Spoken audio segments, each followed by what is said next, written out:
Hi, everyone. Today, my teammate Sushant and I will be speaking about our data cleaning project, which uses the dataset donorschoose.org. So, just to speak about an overview of what we spoke about during our project proposal, we intend to clean the donorschoose.org project proposal dataset, which has over 500K proposals that eventually helps a user scale manual processes of approving these project proposals submitted by teachers. So our data set includes a bunch of text columns that we've gone ahead and cleaned, along with date time columns and ID columns as well. Speaking about data quality issues, our data set has 16 columns and 100K rows. Some data quality issues that we've observed was missing values and nans. We also observed non-uniform texts where some were in uppercase, some were in lowercase, and special extra characters. We did notice certain inconsistent values in teacher prefix columns and date inconsistencies where a date column had both timestamp as well as normal date format. And we did notice extra white spaces in certain title names and essay columns as well.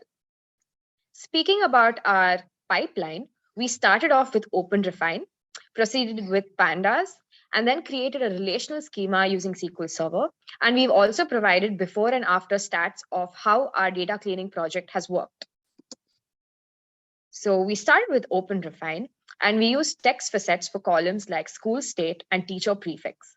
We also use column transform functions to trim and collapse extra white spaces from the essay columns and the project title columns. So the date column, project submitted date time, had inconsistent date formats. We used the column transform function to transform it to a consistent date time format, which included a timestamp.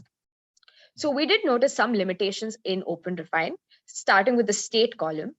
Once we performed text facets and we tried to even cluster the same, we realized that this would not be possible. We use key collision method and keying functions like metaphone and fingerprint, but we saw that certain states had the full name and along with that, even the two-letter code. The next limitation that we saw was with respect to the teacher prefix column. Instead of having 5 separate categories, as you can see on the left-hand side, there were multiple inconsistencies with this table.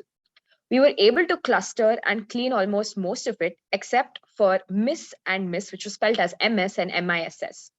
So these are a few reasons as to why we proceeded with pandas. So because of the limitations in OpenRefine, we proceeded with pandas. And for the text columns, we used regex to clean the data and remove special characters. And we created custom mapper functions that I'll talk about later to clean the school state and teacher prefix column. So we created this custom code snippet to make the state consistent, having only 2-digit codes. And for the teacher prefix column, we created a custom function so that only five categories are present. So speaking about the schema creation, we've gone ahead and created a schema called donorschoose. And once we wanted to create a relational schema, we started off by uploading our actual data, which we named as dataset. But we also classified this and created 3 other tables, which included grade category, state, and teacher prefix, which is all derived from our dataset. So we also created integrity constraints.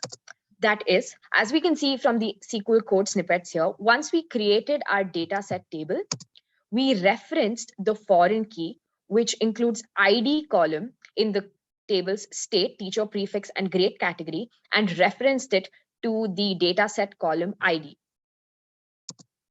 And once we finished our relational schema, we were able to get this schema diagram that shows us how our dataset table is linked to these 3 tables, which is our state, teacher prefix, and grade category tables. So now I talk about our stats before cleaning and after cleaning.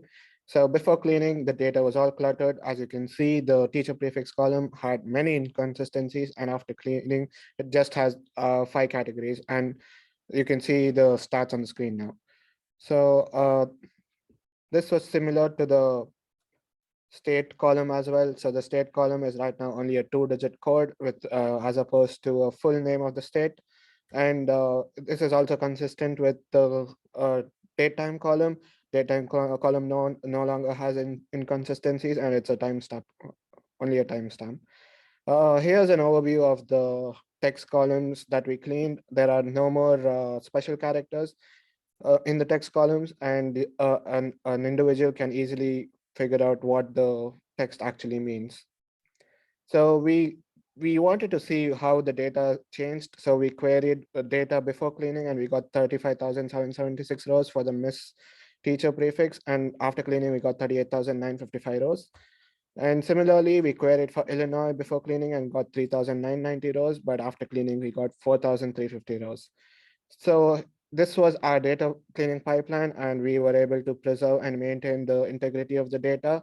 And using this data, people can use it to derive meaningful insights and make sure that the data is actually meaningful. So thank you all.